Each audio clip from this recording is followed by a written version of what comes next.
Hello and welcome back to Microsoft Flight Simulator 2024. Thank you very much for joining me in today's video for part 2 of my review of the Beechcraft Starship by Black Square.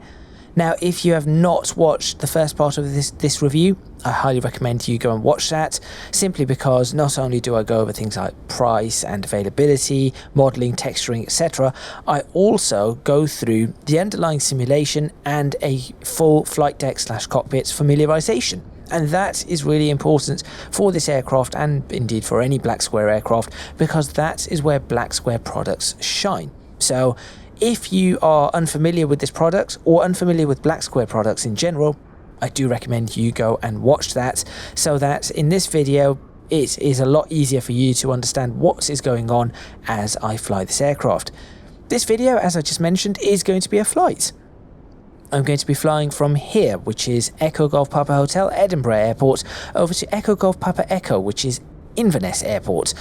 That is not generally a long flight. It's in fact not that far at all, but I'm going to be going the long way around, and the reason for that is so that I can show you how to do flight plans, I can show you how to adjust the flight plans, the different autopilot modes, and really test this aircraft, radar systems, perhaps there is a bit of rain in the air, maybe we can get into some rain, turbulence, there should be some turbulence, go through some of the mountain areas, maybe I'm planning to fly over Loch Lochy and Loch Ness, and so there are mountains on either side, so hopefully if I do that we should be able to see the terrain radar as well working very, very nicely for us, etc. So there is a lot of things that I wish to test in this video, so make sure you stay tuned. Let's get started. It is dark at the moment. You'll realise why in a few moments as I start this aircraft up, why I have chosen it to be at night. Believe it or not, this is 3 in the morning. If there were no clouds here, it would actually still be nearly daylight. But there we go. That is Britain in the summer. So yes, make sure you stay tuned.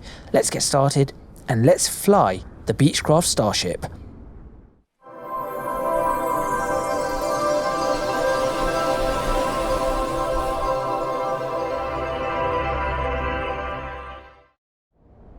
Right, just before flying this particular aircraft, in the last video I did show you these lights, and I did say that these lights, because of a bug in Microsoft Flight Simulator 2024, these lights do not really light things up during the day. It's really annoying, but you can now see these lights do actually do something.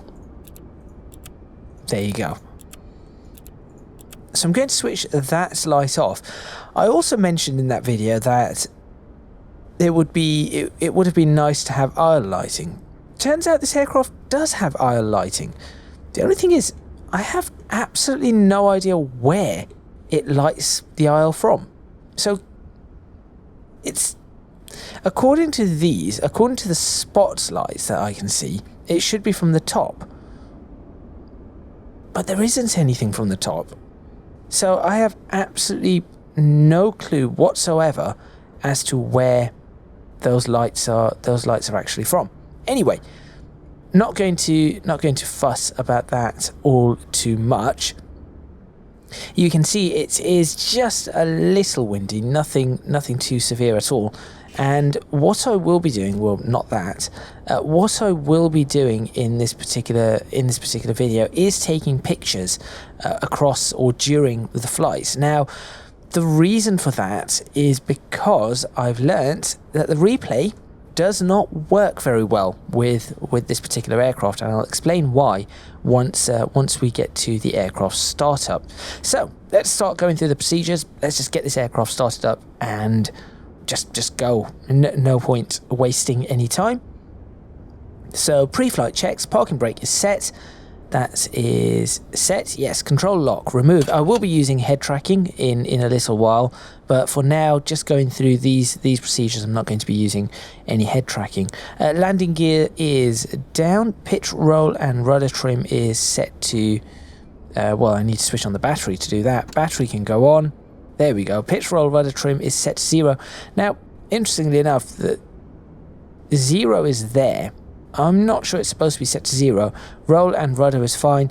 I'm also not sure why during takeoff it wants it to be pushed towards the left wing left wing down. I'm not entirely certain why that is the case. I still have to learn a little bit about this aircraft. Fuel quantity check.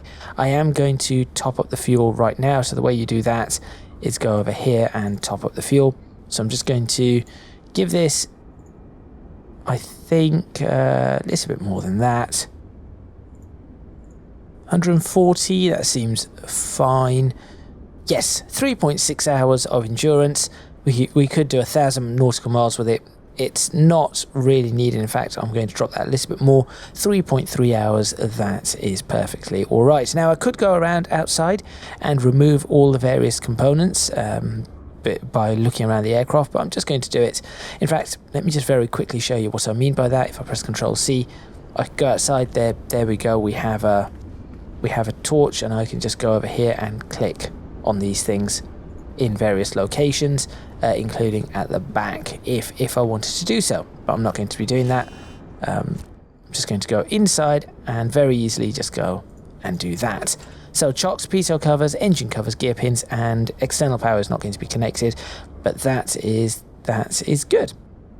So that is done. I'm not going to should I get the air stair door? I guess I could close the door right now as well, but if I close the door, I think that seems to be okay. I've had this situation before where it's when I was doing a test, I was just making sure it all ran. For some reason, it switched the torch on inside. It might be because I've got this pedestal lighting on currently, which is found here. Maybe if I switch that lighting off, yep, there we go. Torch comes on. So I just have to give it just enough lighting so that I can actually see. So there we go. I'm going to actually leave it very. Actually, I'm not going to leave it dimly lit. I am going to add some instrument lighting on. I could also switch on some lighting there. There's the floodlights, the windshield wipers I'm not going to worry about, and all of these. That is not something I need to worry about. Strobe lights can go on low. Now, I'll be honest, I'm not entirely certain whether that's a correct thing to do. So I'm just going to have a look outside. So the reason I'm switching on these strobe lights on low is because this aircraft does not appear to have any. It does not appear to have any beacon light. So to warn people that the aircraft is about to start, perhaps I should have strobe lights on low. But I'm not sure that is necessarily the case. So maybe I won't have them on low. Yeah, I'm not going to have them on low. Maybe when it says to have it on low when you are in the vicinity of other aircraft, so I'm not 100% certain as to that. Anyway, before starting engines, now we do need to do a few checks because this is a Black Square aircraft, and do not mind the blinding light. Microsoft Flight Simulator, they cannot even get their own tugs lighting correctly sorted. Because this is a Black Square aircraft, we do need to check all the circuit breakers.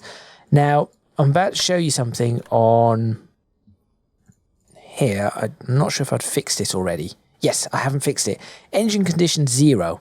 This is after me doing a very quick test. And what I was trying to do was I was trying to get a replay, and it completely broke everything. And this is why I was mentioning that you cannot get a replay with this. For some reason, it just destroys the engine and everything goes wrong. So I'm just going to make sure that this engine is completely free of problems, reset all the failures, to make sure that's absolutely fine. So there we go.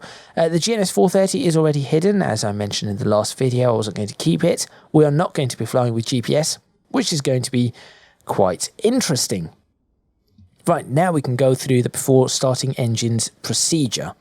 So, before starting engines, circuit breakers we've done. I do not need to mess around with any of the displays. Parking brake is set, audio panels are set, static source is normal, oxygen system is pulled and ready, oxygen masks I'm not going to test, ice protection is all off, Anti-skid is on, onto anti-skid, there we go. Standby instruments can now go on, and you'll start hearing them powering up as the gyroscope powers up, which sounds really quite good. Battery, why is that not illuminated? Oh, because the battery should be off again. That's how it should be. We are draining the battery at this point, so yes, this is how it should be. For now, we will switch the battery back on in a moment. Power levers are on idle. Propeller levers can be full forward. That is at fuel cutoff. Bleed air valves are off. So it is a little dark. I do apologise, but the lighting should come up in a moment.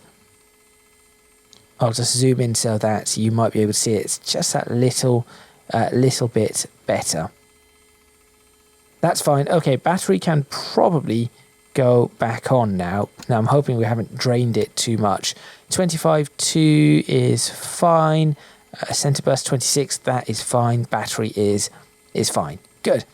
So that isn't a problem. In fact, I did just recharge the battery. I suppose that is why everything is okay.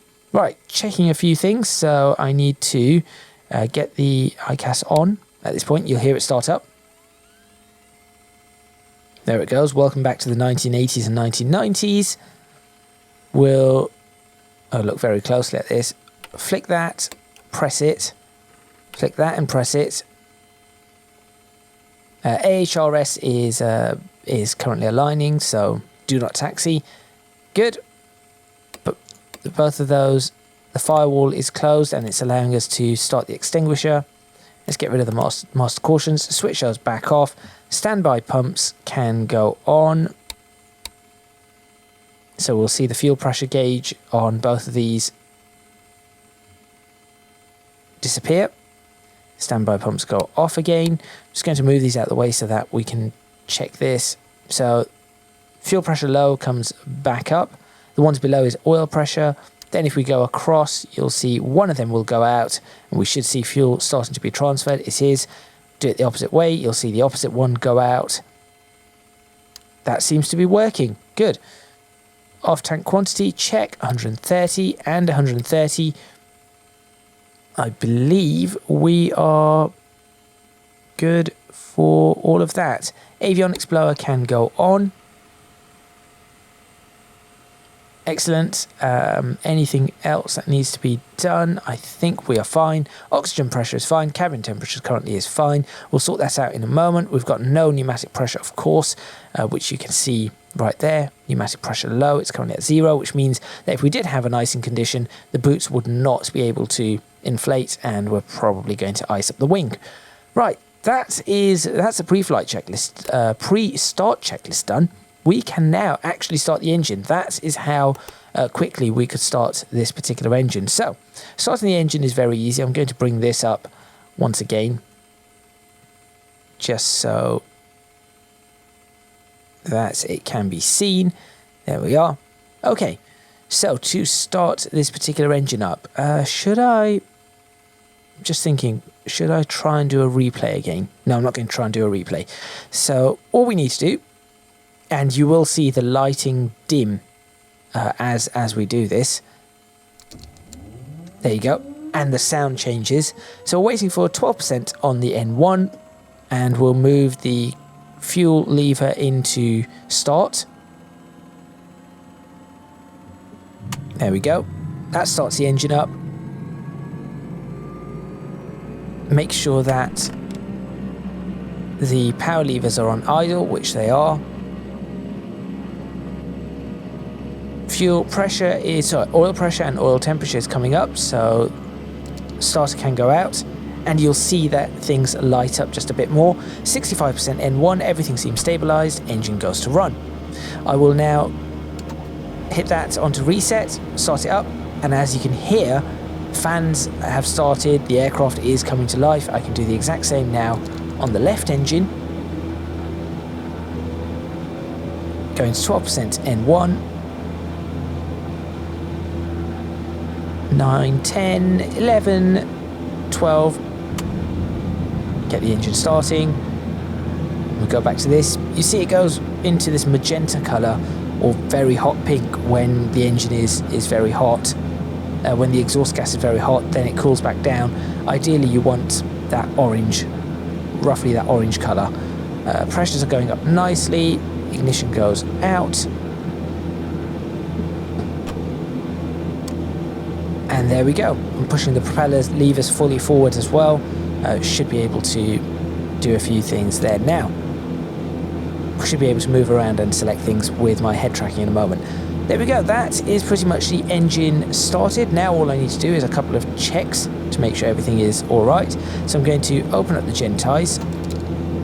You'll notice that things dimmed suddenly. Warnings have come up. Take that back to the center position. Warnings go off. The lights brighten up again, just a touch. Things are looking pretty good. Let's have a quick look at the cabin. Avionics bay is at a good temperature. Instrument panel is fine, and the cabin is a little chilly, but we'll start heating it up in a moment. Let's get the avionics up and running. So I'm just going to, do that and that. Accidentally switch to standby gyro off. And there we go.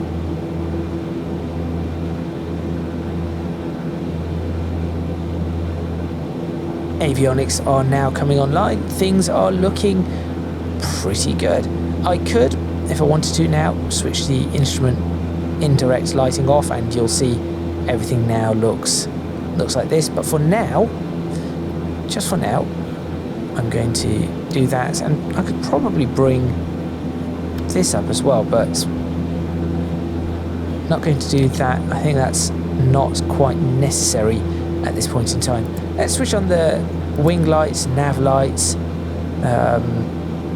Not going to switch on the taxi light just yet. Okay, so aircraft is currently at ground idle. I'm going to initialize these systems.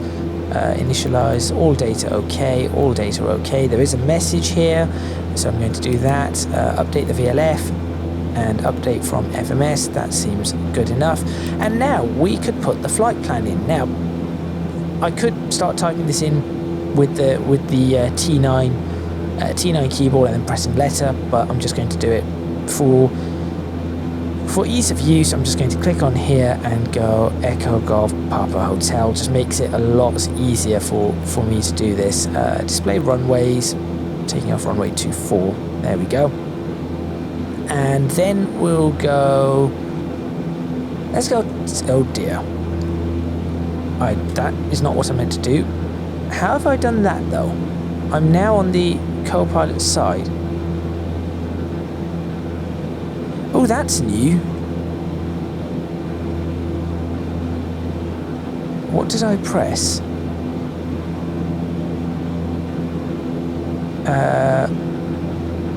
I press Shift T L A.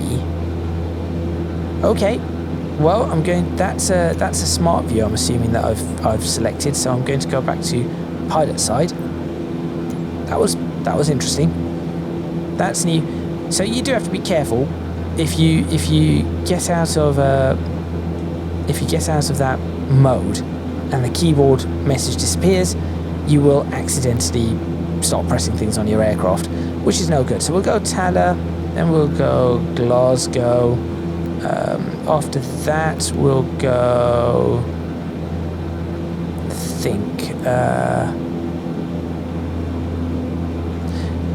I think it's Eiley, which is a DME. It's not a VOR, it is a DME. And then we'll go Oban, which is also a DME. And then finally we'll go to Inverness, which is Echo Golf Papa Echo, and press enter. And there we go. That's the flight plan completed. Yes, waypoint is duplicated in flight plan. There we are. Job done. So we've got our waypoints. Now if we go over to plan map and display, zoom out, there we go. That is our flight. And if we go back, there it is. So our first leg is to Tala, then we go to Glasgow, Then we're going to Eiley, Oban, which actually is marked as a DME. There you go, it's a square. And then up to, oops, backwards the other way. There we are. And then up to Inverness. So that is all done. Great. Doesn't mean, so we could fly now with the FMS, does not mean that we have our nav sources set up. So I could set it up over here, but honestly I find it easier to set up nav sources on here. So that is what I'm going to do instead. I'm not going to set up Edinburgh's. That's not something that I'm too fussed with. What I'm going to do instead is just get Tala, which is 113. So we'll go 1138, 138, and I'll put that in pre-1. We've got Glasgow 1154, so I'll put that 1154. I'll put that there for nav 2. In fact, I could probably make that active already, so we'll see. Then we've got the DME for Eiley, which is 10995, 10995, I'll pop that in there. Oban is 11055, 11055. And then lastly, we'll sort out the ILS for Inverness. I guess I could sort it out now, because I know what runway I'm going to be landing on. And so all I have to do really is just check what the ILS frequency is for that runway, because we are going to be landing runway 23. We're taking off runway 24, and we'll be landing 23, and it's 1085 is the, so I can do 1085 on both sides. There we go. So that's our entire route. The navigation for the route done. If I wanted to tune any ADFs, I can also do that. So I am going to do that just to show you how they work. So we'll go, let me think, we're going to be taking off, so we could do a straight out, fly straight until we get to 368, which is Edinburgh's ADF for the approach to runway 3, is it? 6, runway 624. So we can do 368. So I'll go 368 and set that as the current ADF on this side. That will show something. We could then go to Tala. I'll stick up another ADF. I could say that as a test, I'm going to try something. So as a test, I'm going to set 355 up, and this one is this one's Prestwick, but I'm probably not going to end up using that. 404 is Oban, so I'm going to set that in. Eiley is 395, so maybe we could do that. There we go, and I think that's probably all the ones that I'm going to potentially use. So there we go, and then I could set an active transponder, and we can switch the transponder on right here if we wanted to do so. So that's that done. I could have the radar up. Radar's currently on standby, of course we're on the ground. Bearing, I'm not going to, so bearing pointer source. Let's have that point to ADF 1, and we'll see how that works for us on the HSI. That should be quite interesting. I can click here so I can click in the middle to sync my heading to my current direction, and if you click in the middle of these course indicators, so if you click on that one, what it will do is it will sync, it will face the course in the whatever direction it currently is. So whatever the VOR radial is, that is what it will sync. Now you'll notice that says VOR 1 on that side and VOR 1 on this side. So you can go ahead and change that. So on this side it's VOR 2. So now you have the other VOR. This one is not picking up anything at the moment. It seems to be picking up XXX on VOR 1 because I've probably put it in pre and not active. So let's go ahead and do that. Just double check. 1138, yep. So if I go ahead and now click 1138, there you go. It's now come up. Teller. Job done. 1087. What is 1087? Because clearly it's picking something up, but I have no idea what frequency 1087 is. Interesting. Well, I'm going to put 1154 in the active there and see if it picks it up. There you go, Glasgow. It's picked it up, but there's no, it doesn't seem to be able to pick up the DME of Glasgow. It's probably too far away. So that is working. In fact, yes, we've got the cross on the VOR, so it knows what it is, and you can see the realistic movements here because obviously we're on the ground. It does not have a solid signal. So there we go. That's all working quite well, and once we're in the air, I'll probably do a little bit more with this. Check the procedures. Just make sure everything is okay. Safe airspeeds. Let's see. Rotation 106 knots. With the mass of the aircraft as I have it currently, I should probably switch. Just realised I should probably switch that on. There we go. Get the fans up and running so that people are not freezing. With the mass of the aircraft as it is currently, 12,600, sorry, I think I'll be able to rotate at about 96 knots. So we're probably going to be landing around 90 knots. Best rate of climb is 140, so we'll probably do that. So I'm going to set this bug up to 140. Although it will probably be a manual climb for what we do today. So maybe if I set up 160 as the climb, by the time I take it into Autopilot, I'll be at 10,000 feet. And altitude select today. Let's go. Let's fly flight level. Oh, that's too high. Let's fly flight level 180 or 150. Let's do 150. Yes, so maybe we'll get to fly in some of these clouds that are currently clearing. So I've got to be fairly quick with that. Set the barometric pressure, which is just slightly above standard. And I think, for the most part, I believe we are ready to go. We'll use the advisory VNAV later on. But I do think everything is... Yep, everything is ready to go. Switch the bleed valves on so that we start getting pneumatic pressure. There you go. Auto feather and everything will sort those out. Flaps, yeah, we'll use the flaps today for takeoff. I think this aircraft can probably take off without flaps very easily. Radar is on standby. Let's just go ahead and do a check of the brakes.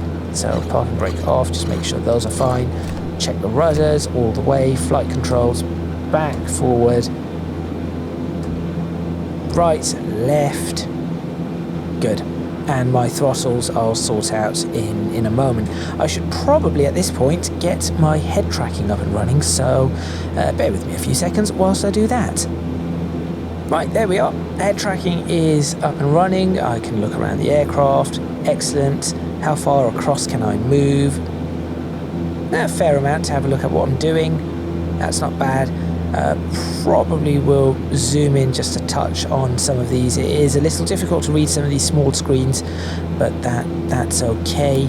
So we've got the flight plan there. I think we've got, there's an option here to, is it index, FMS? No, that's not the one. Index, FMS data. So we'll have a look at that. I'll probably bring that up on this screen at some point as well. Let's go through. So I know my rotation speed is going to be about 95. Might do it nearer to 100 just to be safe. We'll do the climb out at 140. Then I'll get it up to 160. Don't see anything else. Approach VREF is 121. Probably going to be landing around 95, 96 knots. So we'll have to have a look there. don't need that. Go back to the index, normal procedures. So I could go for before taxi. I think I've done all of these. No, there's a couple of things I haven't done. Seatbelt goes on, taxi light goes on. There we go. So at least we have that. Avionics are all on, standby indicators are on, bleed air valves are on both, blows and temperature have been set, temperature motors auto, lights as required, cabin lights furnishings as required, no smoking, seatbelt sign on, pilots and co-pilot instruments are operating, flap forward wing is currently retracted, AHRS aligning message has been extinguished, CDU time and position, time, date and position is verified, I've already done that. Radar is on standby, brakes released and checked, checklist complete. Now, I could go through this before takeoff full, but I'm not going to because it has 7 pages. It is going to take far too long. There are a number of tests that can be done, but I'm not going to be going through that. Instead, for this particular video, I'll be doing a before takeoff abbreviated. So that is the one I'm going to be doing. But for now, let's get closer to the runway. Probably zoom out just a touch, and maybe let's have a look if I can catch a picture of this aircraft with its taxi lights on. That doesn't look too bad.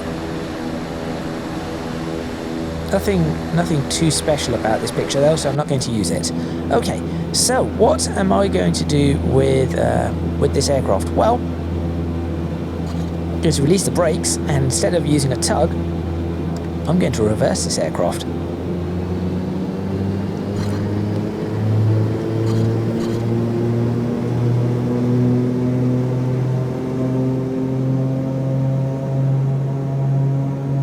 Come on, reverse.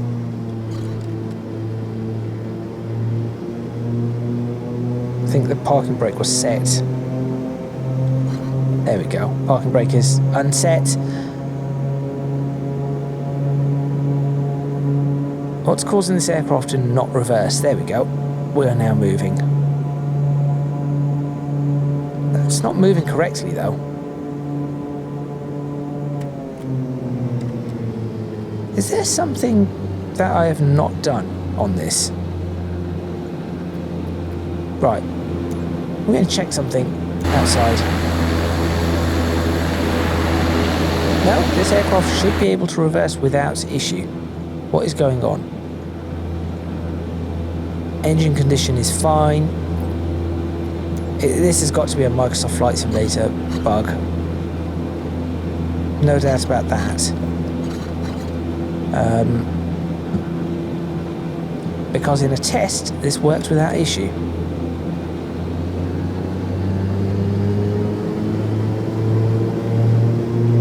Come on. There it goes.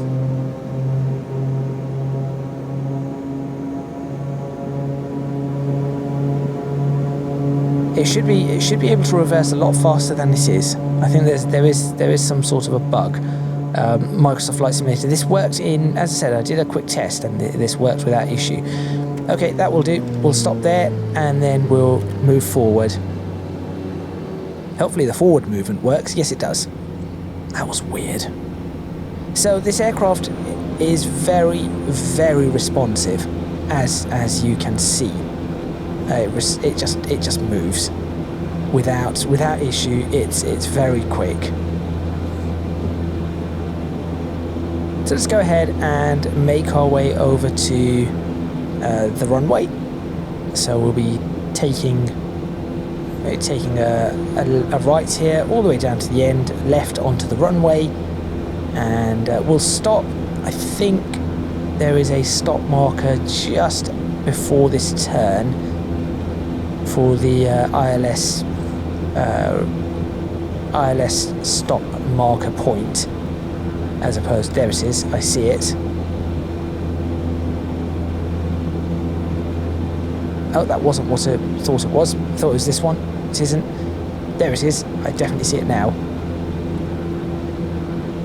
So here we go. This is just the area that, so if you have various other systems on, there are aircraft coming into land, your systems do not interfere with theirs, as opposed to the hold points, the normal hold points. Right, so annunciators, push to test, so that's all of these.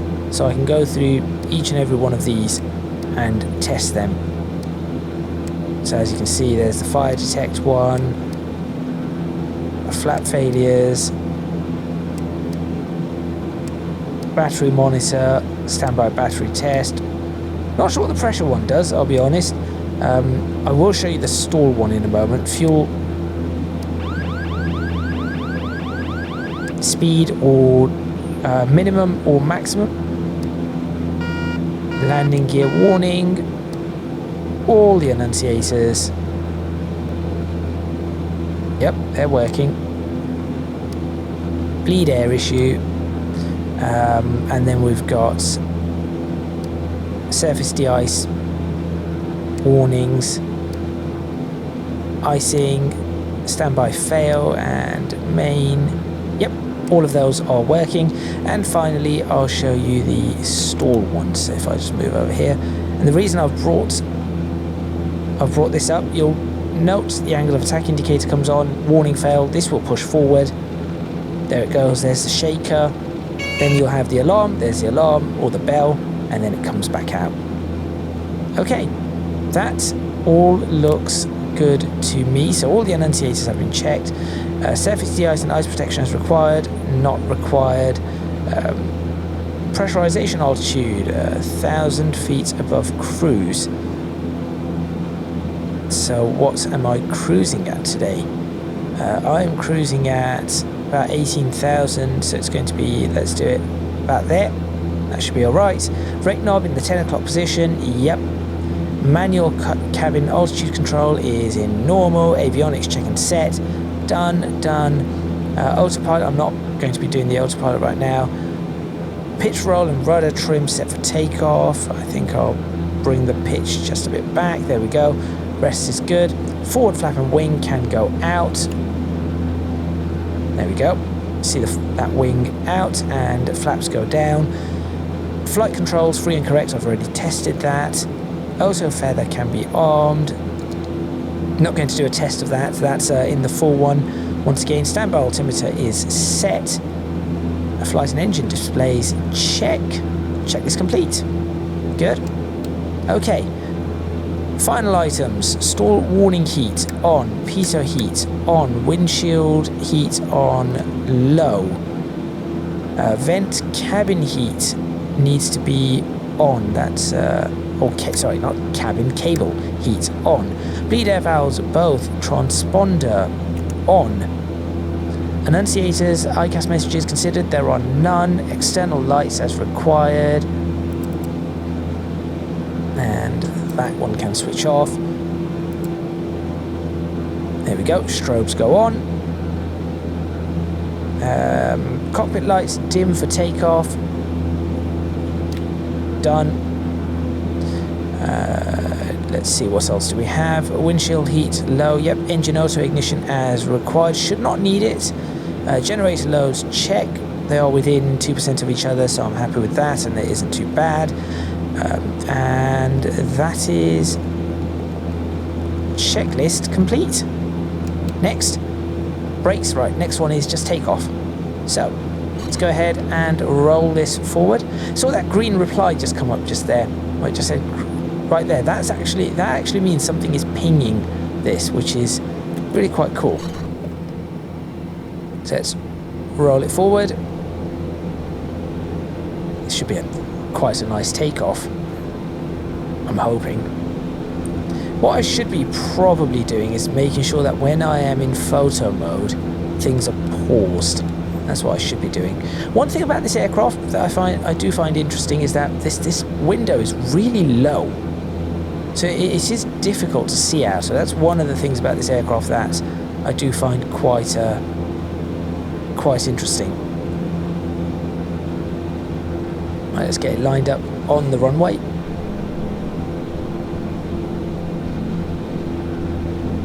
Those lights are bright. Okay, on the brakes.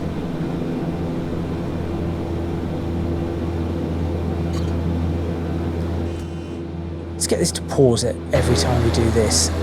I do apologise once again for having to take pictures like this and not in the replay. But if I get a chance at the end, I'll try and do a bit of an instant replay, and you'll immediately see this aircraft go haywire. And it's just because of the way Microsoft Flight Simulator does its replays. That's it. It does that. I think. Oh, I can really get a good picture here with the extremely bright lights. Just far too bright. But there we go.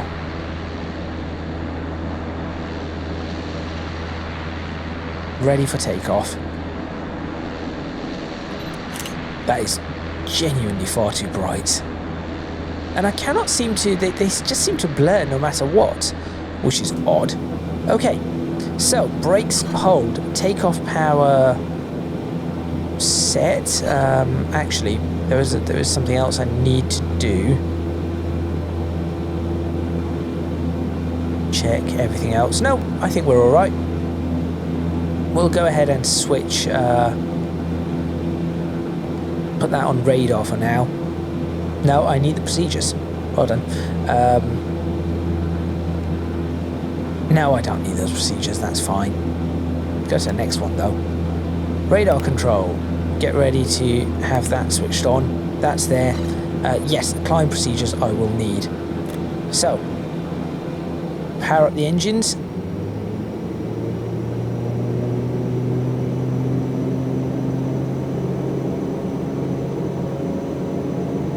Police.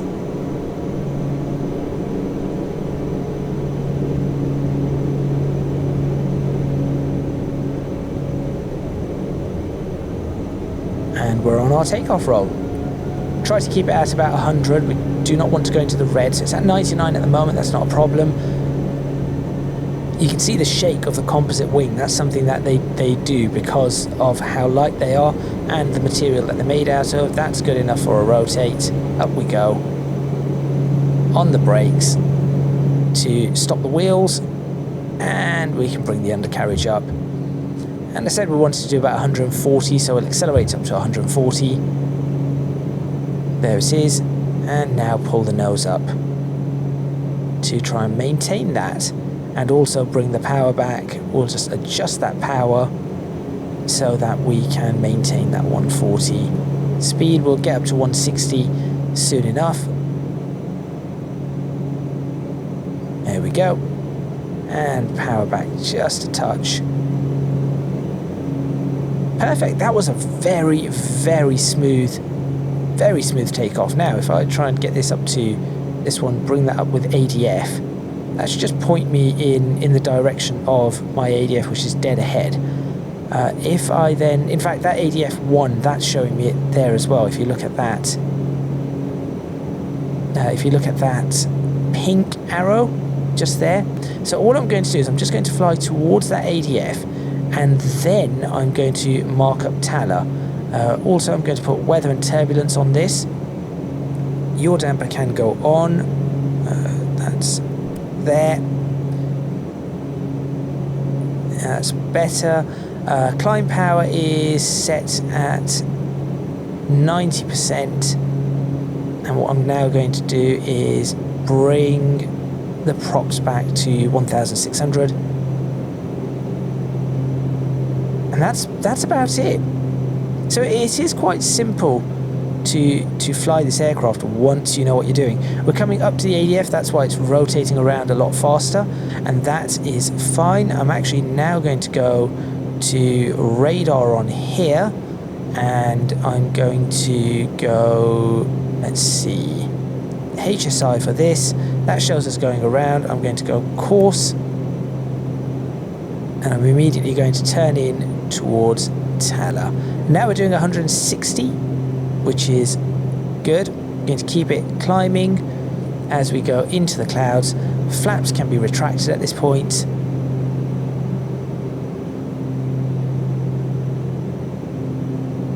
In towards Tala like that.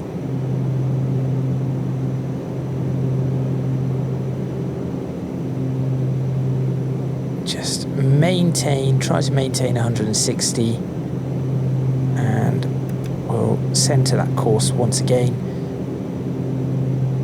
because we are now pointing the nose upwards quite significantly, but this aircraft is able to do that kind of climb. I'm just trying to get just a little bit above the clouds, like so. There we are. Now, what I could do here is I could start switching the autopilot on. So that there, the autopilot is now active. You see the flight director. So what I could go for here is that on this side will not work. The reason being is that I'll show you in a moment. I'm currently hand flying, but I'll show you how to get the opposite side working. I could also put prop sync on at the moment. Not that I need it, I've managed to manually do that anyway. Tala is 21 nautical miles away and we're heading directly towards it.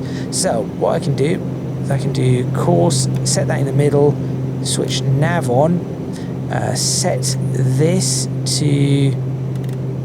Actually, do not need to set vertical speed. What I'm going to do is I'm going to try and set this so that we can... Let's go for 170 now, and I'm going to press IAS, just IAS there. So what it's now going to do is control the aircraft. So the pitch of the aircraft is going to be controlled by... There we go. Did I press IS or IS profile? I've pressed IS profile, right. So what's the difference between these two? We're going to be climbing up to 15,000 feet. What's the difference? So IAS will be, it's going to adjust the pitch of the aircraft so that we can maintain whatever speed we've selected. But IAS profile, as you can see what's just happened there, for every 1,000 feet that we climb, it will reduce the speed by 2, which is interesting. So that is what we're going to be getting over here, and that's going to be all the way up to 15,000 feet, which is quite cool. There it goes again, 161, 166, but I do not need that, so I'm going to go IAS, and we're going to continue that climb all the way up. You can see we're pitched up about 9 degrees, and we are climbing at a good 2,500 foot per minute, which is really, really nice. Let's go ahead and see if I can take a screenshot as I go through the clouds. I will be switching off, I think I'll be switching off the, there's no reasonable screenshots here, to be honest. No, there isn't a reasonable screenshot. I'll be ensuring that the video does pause when we get to some sort of decent screenshot, so I'm not messing around with things. Nothing coming up on the weather and turbulence, so that's fine. We're still heading towards Tala, which is good. Clouds are interesting. Perhaps we'll get to descend into some of them. Now, if I go whilst we're up here, let's now go into our cruise, because that is where we're sort of at, and you can see that we're now accelerating quite nicely up to our cruise speed. So I'm just letting it do that, but I will have to be aware of that. So 97% and 1,600 RPM is our cruise power. I'm just going to watch this get to whatever speed it does and manage it from there. I am going to increase this just a touch. I think 90% or so is good, and we'll see how fast we can go. Remember, these cruise speeds, this is quite high up in the air when you're at this aircraft does flight level 410. This is not. We're currently at flight level, well, I say we're at flight level 3, we're at flight level 150, 1013. I've just put that back to standard, and you can see we are just slightly above, just about 15 feet above, but the aircraft has sorted itself out. We're still accelerating, that's fine. We're on our way to Tala, that's not a problem. Now what I'm going to do is, instead of going into, so we'll change this to half bank, instead of going into nav mode and just having it directly towards Tala, I'm going to switch this nav source to FMS1, and you'll see that immediately it starts rotating that way. So if I go back to VLR1, I'll show you why that's happened. whilst we're sorting this out. So if we go to present position map and display, you'll see that it wants the next course directly to Glasgow. That is what it is assuming it wants to do next. So because it has seen that we need to already rotate to make that line, it has gone, yep, let's start turning. If I made it go direct Taller, it would not do that. So let's do that. Let's go back to FMS1 so that you can clearly see what it is going to do. So it should now rotate all the way around, ignore what was on the VOR, and go all the way directly towards Glasgow. So that's the plan. Now it is still getting up to speed. I can probably switch that off. Wing light can probably go off at this point. Seat belts, we'll leave them on. That's not a problem. So it's turning the aircraft at half bank, so maximum 15 degrees. If I switch this off, you'll note the aircraft starts twisting at full bank, which is 30 degrees roughly. I think it honestly does it at 25, but that's neither here nor there. Generally it would be 15 and 30. I think this one is 12 and a half and 25. Now power wise, we're doing perfectly all right. 246 knots. We are 92% power. Propellers are 1600, N1 100. We are doing absolutely fine. If we go over to this, you'll see engine condition is fine. Nothing to complain about. Nothing on the inertial separator. We don't have to activate the inertial separator. There's no debris coming in, no foreign object debris, no icing, nothing like that to currently worry about. This is actually a very smooth flight thus far. So we could go up to that. Now, say if I looked at this and I said, you know what? I do not want to go up to Ely anymore. It's too far away. I want to go straight to Oban or something. Let's go ahead and do that. How do we do that? So we go over to flight plan, click Ely, and just say delete. There you go. It's gone. This will rework it, and now we've got our new setup. And now say I want to do something different. I want to go Glasgow, but I need this to be set to, I want to go to Glasgow and then maybe have a 270 out. So what I'm going to do is I'm going to set this with course 2, I'm going to set this to 270. Have I set that? Yes, I'm setting it. There we go. So we're going to do 270 outbound.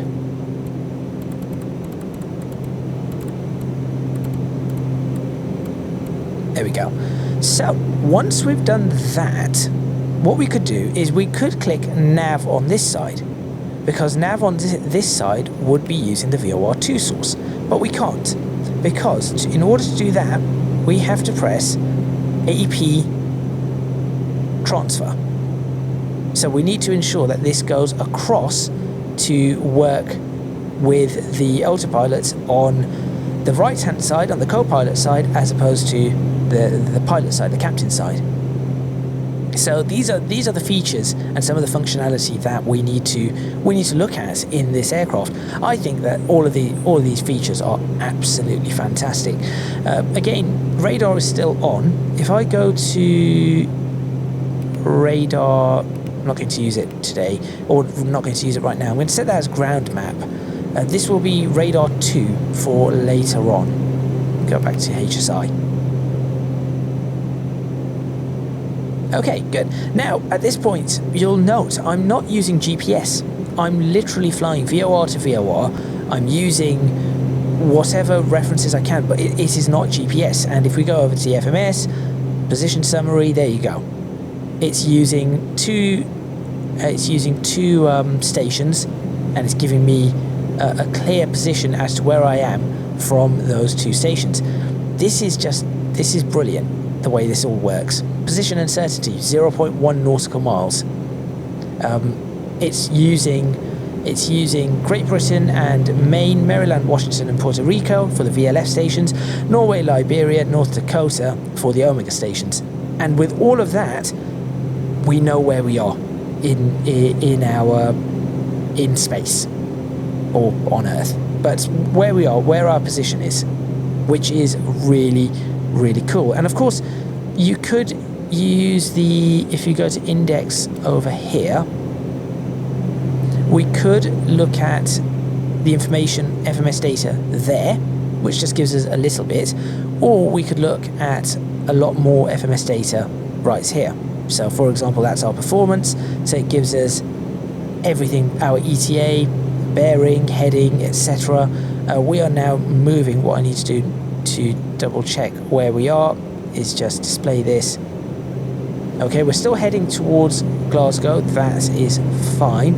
One thing that I will point out is that on the MFD it doesn't tell us which way north is, so you'd have to work that out just by looking at your compass all the time and saying, okay, so north is that way, so I will be trying to go across that way. That is what I'm going to be trying to do, and that is so that I can show you a direct route if I press direct on something in a little while. So that's the plan. Let's change this to show me VOR2. There we go. So that's dead ahead of us. Great. That is what we expect. But we'll use that in a little bit more detail in a few moments. How close are we to this?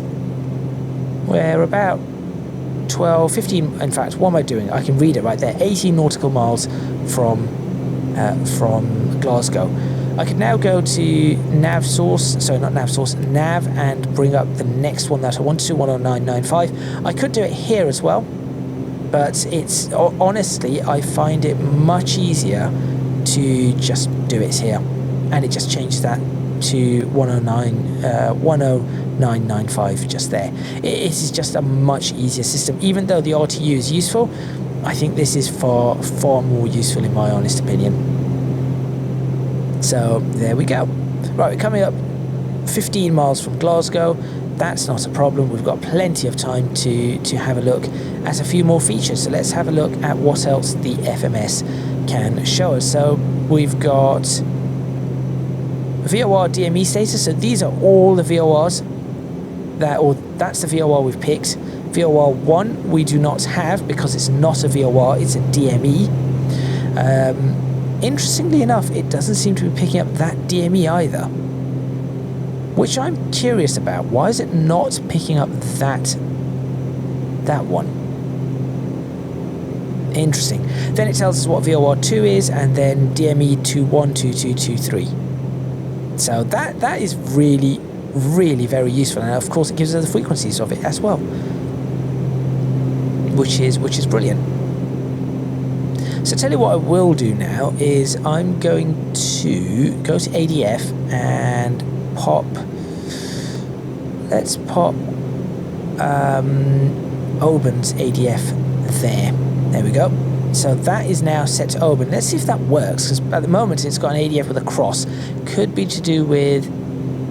very much to do with the fact that there are mountains in the way. Not entirely certain, but we'll see. We'll see what happens there. Now, if we have a look whilst we're up here, if we go to the flight plan, we can select an approach for the runways. So I would be doing ILS runway 23, and it would be.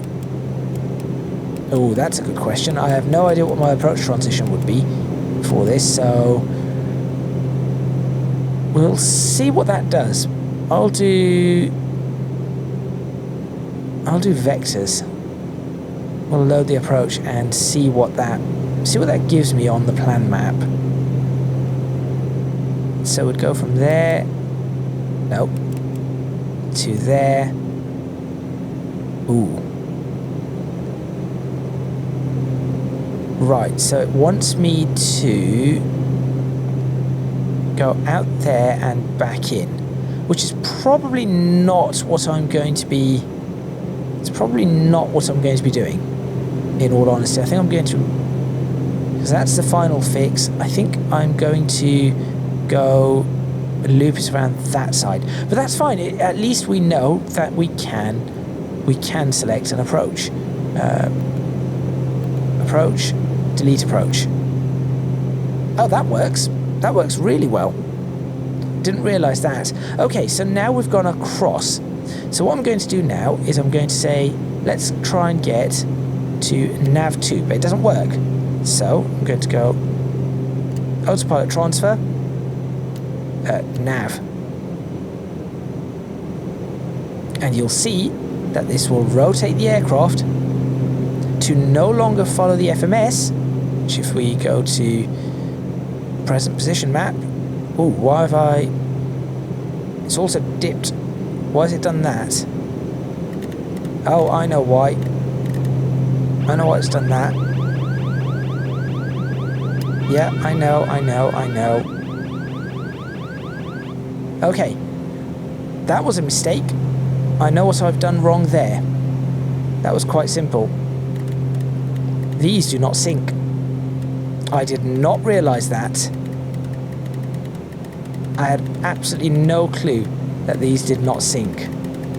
And in doing so, I've lost a massive amount of altitude. Well, there you go. That's something to show. Let's try and climb back up and get this aircraft where it needs to be. That's going to be difficult. Let's go back to this side, get the aircraft to climb.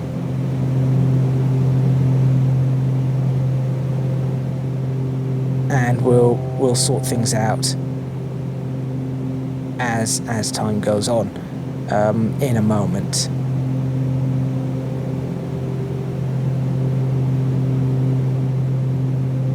So now I'm manually flying the aircraft because the autopilot is not on. But I'm working on it. There we go. And the autopilot is now back. It's a little bit violent. We need to put more power in, simply because obviously I cut the power for slowing the aircraft down. There we go, we are back where we need to be. Right, I've learnt something very important there. And that is that this aircraft does not synchronize these two sides. So I have to go across here and try and set this to 15,000 as well. There it is. Now what we could do is say we could do the transfer across. But now I think at this point we probably want to set that like that. And we want to be the reciprocal heading. So going to go, come on, all the way around. That was interesting. That was very, very interesting. Come on. This is taking a while.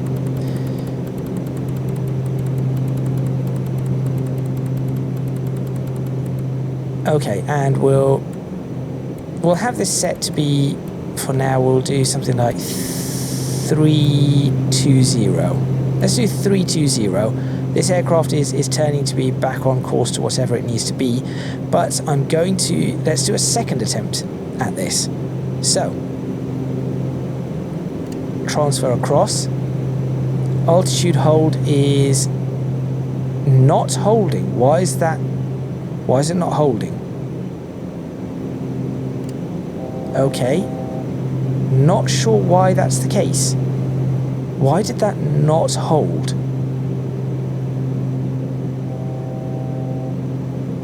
I had altitude hold selected. Why did it drop the nose?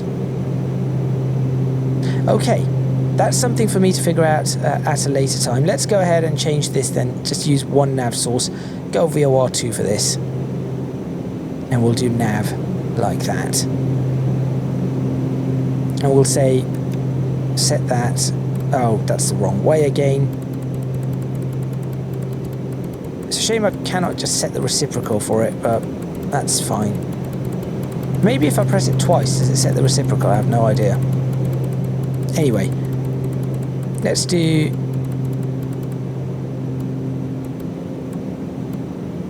have it so that we go not quite there. This is of course a test flight. Let's do that. Okay, now let's say I want to get well, ADF1 doesn't seem to be working. Can I get DME1 up? No, DME is still at Eiley. So it seems like we're not able to grab Oban for some reason. No idea why. I have absolutely no idea why I cannot grab Oban. So let's go to display, and you'll see that we're moving around all over the place. That's Oban. But we could say, so the reason I wanted to do this is say, okay, let's say we're flying well away from this. Just going to try and get us on a radial that should be of some interest to us. Okay, we are now flying away from Oban. So what I'm now going to do is go to flight plan and say, no, I want to go direct to Oban, because we've done the Glasgow leg, and I could go to this control and go manual leg and select the leg itself and go advanced waypoints, or select it via a course or something. But instead, there is another way of doing this. I can go direct, Oban, and you'll see it goes from present position to Oban. Now if I go back to the nav source and go FMS1, it will just say, right, from wherever we are, go direct Oban. And that is what I wanted to show. Now we are getting closer to, in fact, is this a photo opportunity? I don't know. Let's find out, shall we?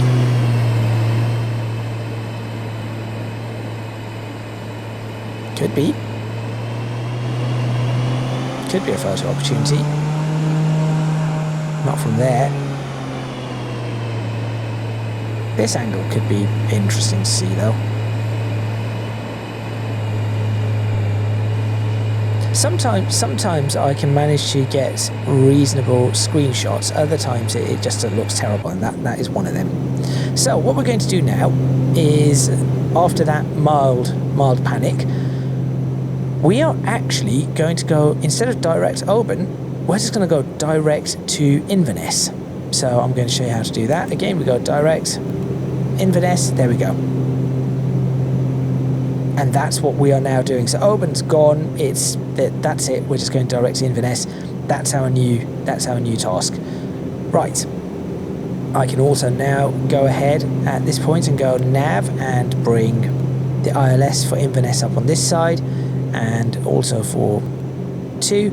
I know that it is 226, so I'm going to set this to be, alright, come on, and set this to be 226, if I can make it, if I can watch it happen, and trust the aircraft is going to fly as it should. That's 226, I believe, and we'll go ahead and set 226 on this side as well, which for me to have a look at that, I probably need to set this to VOR1 and have that. No, doesn't want to do it, probably because I cannot pick it up at the moment. I'll have it set, so I could go, actually I could just go here, nav source VOR1, and set that to 226 as well. So it's quite useful to be able to do that. Although, why is that course not changing? I'm not going to question that just yet. Hang on, I know why. Is it VOR1 change course 2? Yes, that's the side, not the VOR. That works. That's why I couldn't change the course on this side. So 220, 226. There we go. And check VOR2 as well is 226. So I'm just reading it in that top corner, just there. Heading select, I'll set to the direction I'm currently heading. And now what we do is we do VNav and say, right, what is our target? So at Inverness, I need to be at 4,000 feet to do what I want to do. So I'll go ahead and set the target, and it says there we go, that's our descent. So what I'm waiting for is I'm going to get this aircraft to require a descent of 1,000 feet per minute, and then we're going to begin our descent. I'm also now going to switch this to, well actually there might be some rain ahead of us, so I'm going to switch radar control on this, probably bring the gain up just so that if there is any rain, even small amounts, it will show you. And then on here I'm going to switch radar control 2 or radar 2. Radar control for that I'm going to go on stabilization, sorry, auto tilt on, and that way it should give me the correct terrain features even though I am descending. Where are we going now? No idea. Absolutely no idea. 781. So 1,000 foot per minute rate of descent is what we're going to be going for. And I have 3 options here. So I can either go IAS descent, which will just hit whatever speed I tell it to go for. I can go IAS profile, which will start adding 2 knots per 1,000 feet as we go down, or I can press descend. What descend will do is it will drop this aircraft at 225 knots until we get to 10,000 feet, and then it will go to, I cannot remember exactly what it was. Is it 200 knots? Or is it, sorry, 25, sorry, no, that's not right. It will be 25 knots below this red marker, the barber pole. And then when we get to 10,000 feet, it will be 225 knots all the way down. So that is the other descent option I have. I'm probably going to start with that, give that a go, and then see if we can. The plan is to try and control it with the speed. So with your power, you should be able to control the rate of descent. Alternatively, you could just go in a vertical descent. So you could just go VS mode down like this and say I want 1,000 foot per minute rate of descent, which I'm probably going to do now, and then press VS and down we go. So I can also, let's pre-select the altitude to be 4,000 feet. Not sure why the other side broke like that. Absolutely no idea. There we go. And we've still got a few seconds to go. I'm just going to go into the descent check. So pressurization needs to be 500 foot above landing. So that is going to be, let's see. I suppose that's that. There isn't anything. Cabin, so it should be cabin pressurization, should be 500 foot above landing. That's it. That's all I need to do. Rate knob as desired, that's fine. Standby altimeter set. Power lights, that's all fine. Probably bring the wing that back on as we come into the descent. Okay, let's give this a whirl, shall we? Let's press descend and see what happens.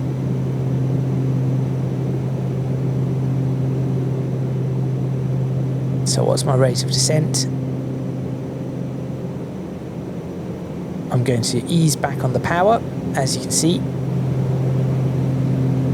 So my power's now coming down, and now you'll notice the aircraft is pitching nose down to ensure that it makes or manages that descent in accordance to the power that I am setting.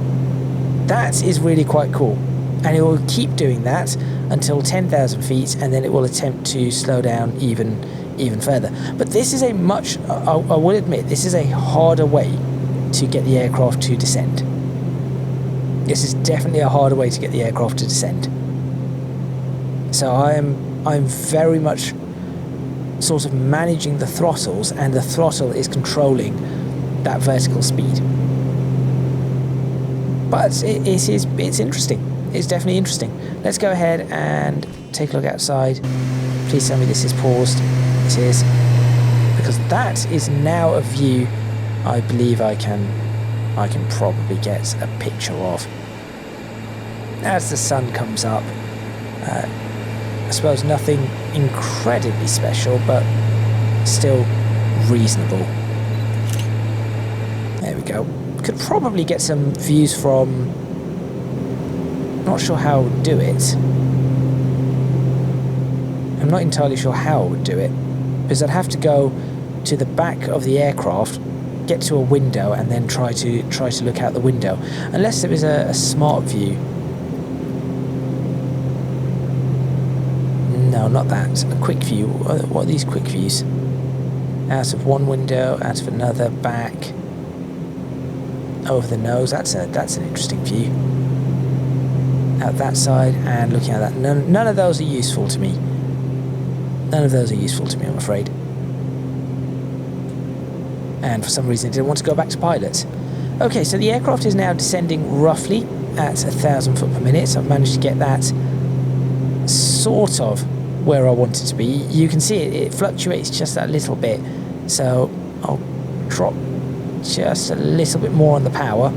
See if I can get that to work a little better. Get to the next checklist. Approach speed confirmed. We're going to be 121. Pressurization. I think we're okay. But we are descending quite nicely. No smoking seatbelts, that's been on the whole time. Auto feather is armed. I think it was supposed to be, actually, I think I was supposed to disarm that whilst I was in flight. That's a mistake on my part. That's definitely a mistake on my part. So I was supposed to do that, but unfortunately I've messed that up. That doesn't matter. Sync will need to go off. I'll do that in a moment. Autopilot will be disconnected. Radar as required, which I've got. I've got the radars on. Got a radar there. That should be able to show me something, hopefully. Heading. I'm actually going to set the heading for... So I think I need to be 030 past the airport, and then I'm going to turn it all the way around to 260. And for this, I will probably need to load up Navigraph. First time I'm going to be using Navigraph or Navigraph charts today. I'd memorized all the other bits. So, Inverness. Right. Let's have a look at the final approach chart. Well, I say first time I'm using it. I think I used it just at the start to get Inverness's ILS. Right. So final approach, it expects me to go over the airport 036. There we go. And then, oh, we've got a bit of a crosswind. 036, and then from there, right, this is no good now. We need to be dropping power a little bit more. It's because we're coming up to 10,000 feet, so we will be dropping that speed even further.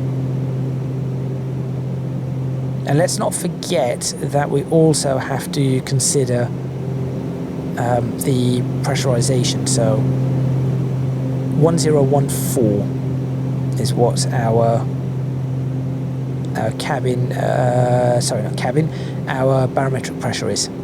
Cabin pressure? That's wrong. Yes, barometric pressure.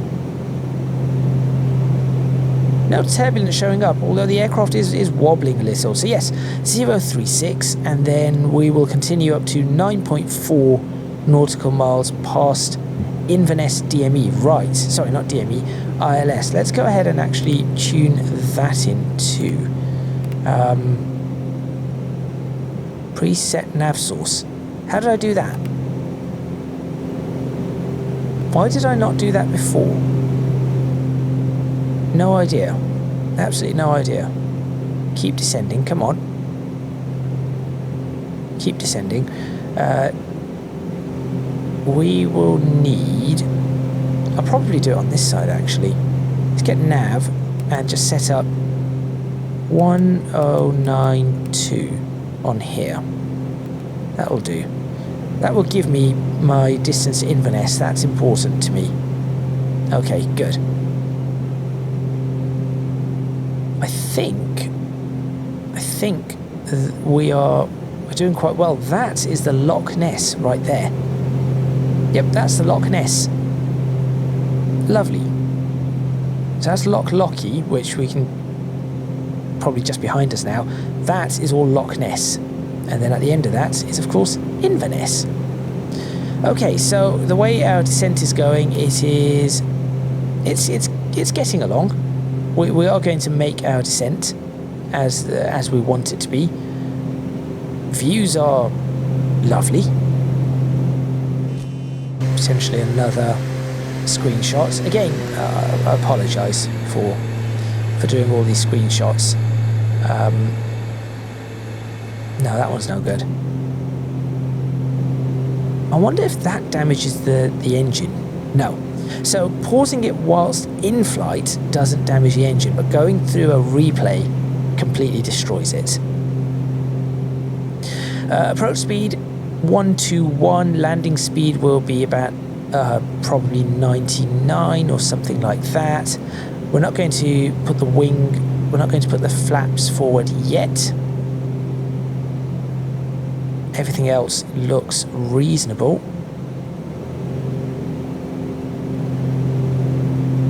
This is a very, very smooth approach, though. I will give it that. And the descent is working exactly as I want it to work. Now, of course, if I wanted to, I could just from here, I can just go into vertical speed mode and just say, well, let's just do the descent as a vertical speed, as opposed to descent mode, like that. There we go. That's now in vertical speed mode. Now what I can do is I can say, let's ease up the vertical speed just a little, and we can start bringing the aircraft speed back as well. We are 21 miles from Inverness, and there we go. The ILS has come up for us as well, so that's great. At this point, it might just be easier to go heading hold. Maybe I could just do a heading hold from here. Might be easier. We'll see. We'll see what I'll do. I'm going to try and work something out from this. We are heading into a bit of cloud. Doesn't appear to be anything on radar. There doesn't appear to be anything on radar at all. Switch that to VOR1. No, pointer can be off. Don't need the pointer anymore.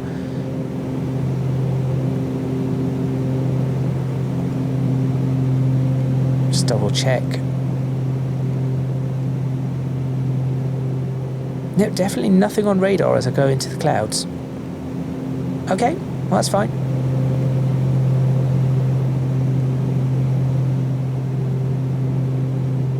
Avionics, no faults. Everything has been running really well.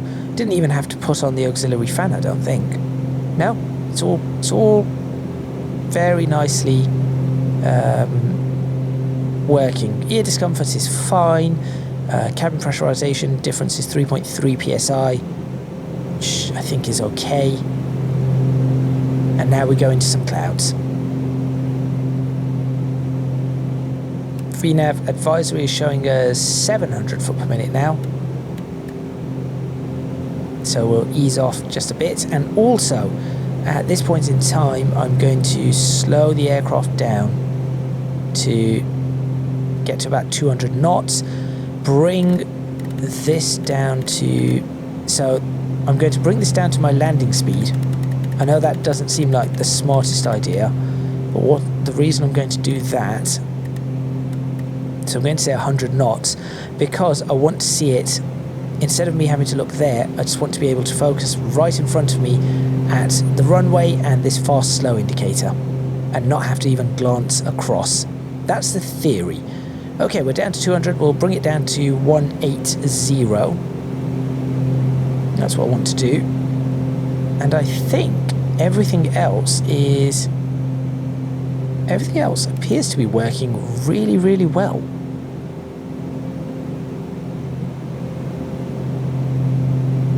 a little bit of turbulence, but still, this has gone surprisingly well. It really has. I think I need to be honest, I think I need to be slower than this as well.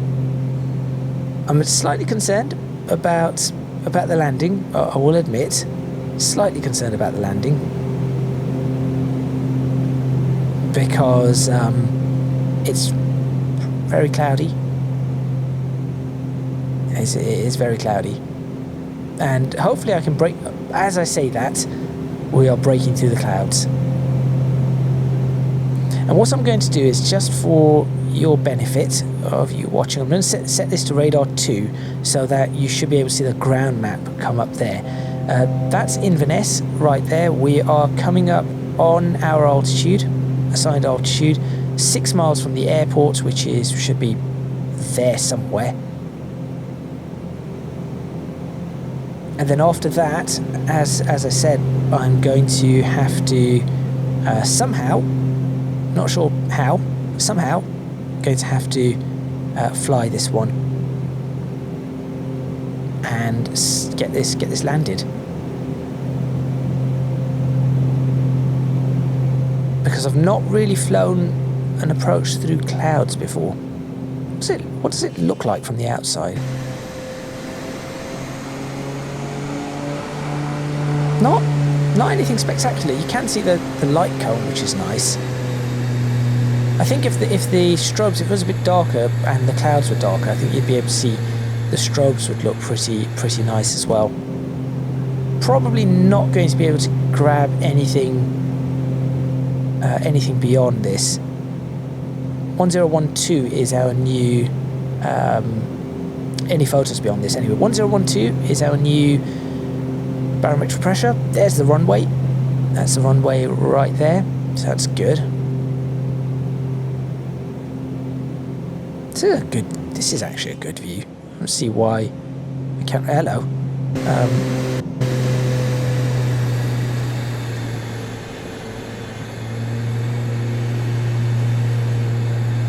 Yes, this is actually decent. Take that as a thumbnail. Why don't you? It's the only way to get inside the aircraft, not there. Take a picture from here or something. No, it's just not. Maybe.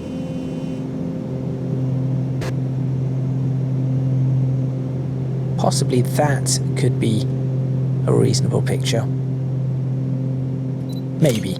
I don't know. Anyway, as I said, I'm not really going to be able to take pictures of this aircraft as we bring it into land. There is something coming up on the ground radar. So there we go, something shows up. Now at this point I'm going to go, as I said, 036,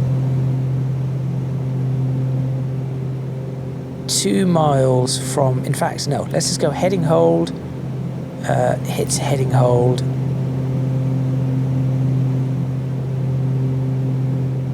and I would like to set this to 2000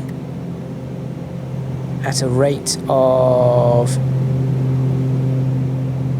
I don't know, 500 foot per minute. Oh, that is nice. That is a really nice view. Right, we're going over this. So now I'm going to set this to 036. We are heading into the clouds, and vertical speed. There we go.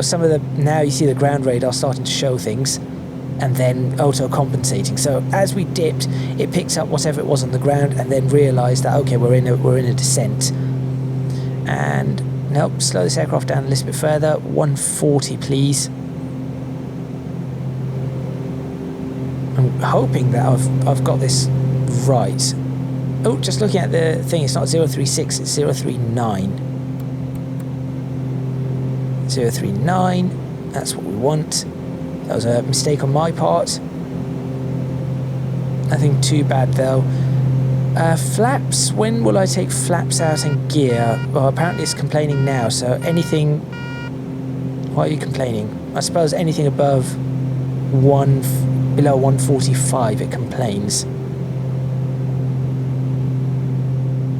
Back into some cloud. Not ideal. Nav 1085. There we go. VNav. Yeah, that doesn't matter anymore. I don't think any of this matters. We are just doing the drop down now. So I'm just looking for that to be, so on the SDU we're looking to be 9 nautical miles from this, 8.1 nautical miles from this. Is that a spot of rain? No, I thought I saw a streak of rain, but it isn't.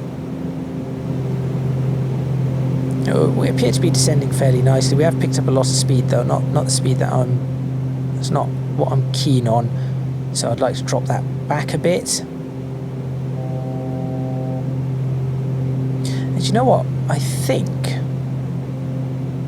I should set my nav source to VOR1, get that ILS up and running now, and maybe, just maybe, I should take control of this aircraft myself from here. Yes, I think that is what I'm going to do. So, what have I missed? Have I missed anything?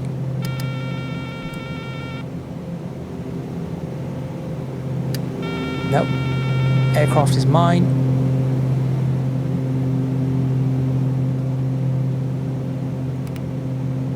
That will do.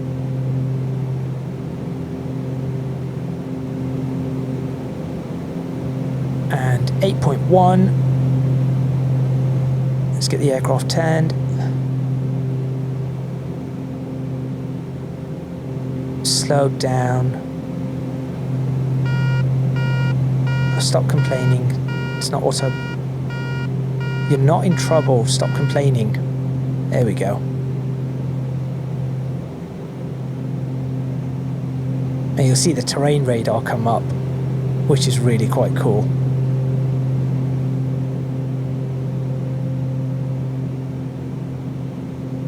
If only I could take screenshots, or not thumbnails, sorry. If only I could take, pause this and take pictures right now whilst flying this aircraft.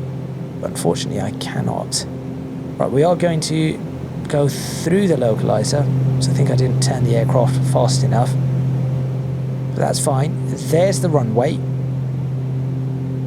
And we are above the glide, below the glide, which is good, because that gives me a chance to slow the aircraft down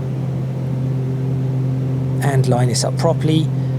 Flaps can go out, gear can go out, and now the aircraft will slow down.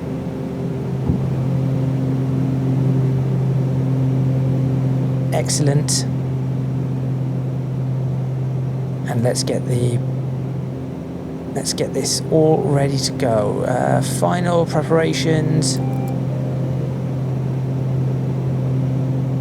Flight director can go off. That can all go off. There we go. Do not need to know that. Last check of barometric pressure, which is 1012.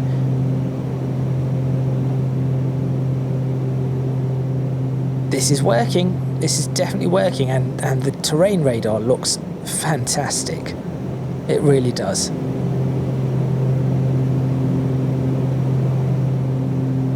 There we are. I'm going to try and take a few screenshots. Unfortunately, we didn't have any rain. That is a shame. Once I'm lined up, which I think I am pretty much lined up now with the runway. There we go. It's now just a matter of slowing the aircraft down and getting it landed. So I think there was a slight crosswind, I know that, so I'm going to work on that and try and compensate for it. We are slowing down, 130 knots. This flight has been pretty good, apart from that one incident where I did the transfer and for some reason that side the autopilot didn't want to know. Apart from that, things have gone quite well. We're coming up on the glide now. See, 1 white, 3 reds. Just waiting for 2 reds, 2 whites. Start slowing the aircraft down even further. We are about 4 miles away from the airport, or from the threshold anyway. Slightly off the centre line. Just imagining where the centre line is, so I'm extending it myself. I haven't set up a decision height, but you can see the radar altimeter is now showing us at 940 feet. 2 whites, 2 reds. We are at 110 knots. Get the aircraft descending. Slight bit of turbulence as we go over the woods, or over the various different woods and tree lines, which Microsoft Flight Simulator really does handle very well. I do find there are a few things about Microsoft Flight Simulator I find very well done, and not buggy, and I think the turbulence is now much better than it used to be. It used to be really bad. The turbulence was in my opinion, was very unrealistic. It is now far more realistic.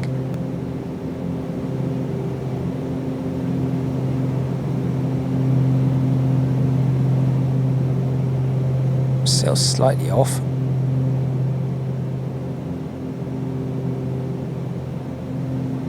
Okay, ease off the power just a touch more. Just aiming now, not even looking at the lights, just aiming for the touchdown markers. And just keeping an eye on my speed, which I think we have got to the right speed for landing. I can just about feel this aircraft ready to flare. So that is good.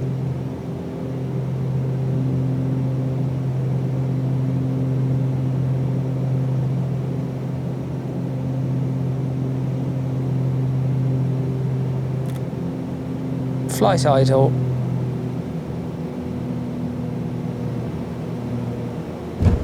And we are down. Not bad, not the smoothest of landings, I'll admit. Could have been just a touch smoother, but that was not too bad at all. And that brings me to the end. In fact, it was quite a smooth, at the end it was really quite smooth. Flaps can go in, and do not forget to switch radars off. So radars can go to standby there, and radar control standby there. Let's make our way to the end of the runway. Props are in beta mode, so they were at ground idle. I've just changed them just to give us enough to get off the runway. Taxi light goes on, landing lights go off, strobes go to low. There we go. We are here. Welcome to Inverness, and and that is the end of the review. I was going to say welcome back. No, welcome to Inverness and the end of this particular review. I think this aircraft is fantastic. So I've held off on actually saying what I think about this aircraft. The sun's just about coming up, so it's 4 o'clock in the morning, 5 o'clock in the morning right now. I've held back on saying what I actually think of this aircraft until the end right now, simply because I didn't want to influence anybody and say, oh yes, this is great from the get-go. Just try to show you what I do and do not like. Do I recommend this product? The simple answer is yes. very much so. This is a fantastic aircraft. I think all of Black Square's products are absolutely fantastic. I've not seen any product of theirs that has been bad. So I do highly recommend you pick up their products. And if you like now I will say this isn't the fastest of aircraft. So there is that to contend with, but it is not a bad aircraft by any means. It is just how the aircraft was designed.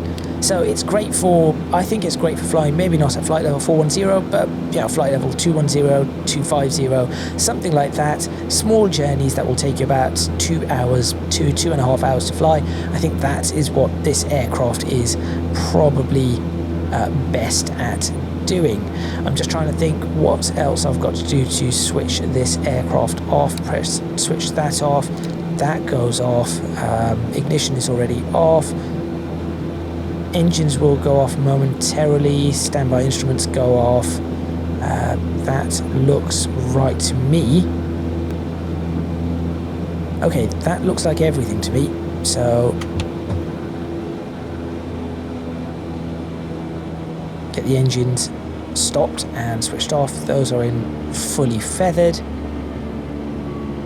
That's it. Engines are now switching off.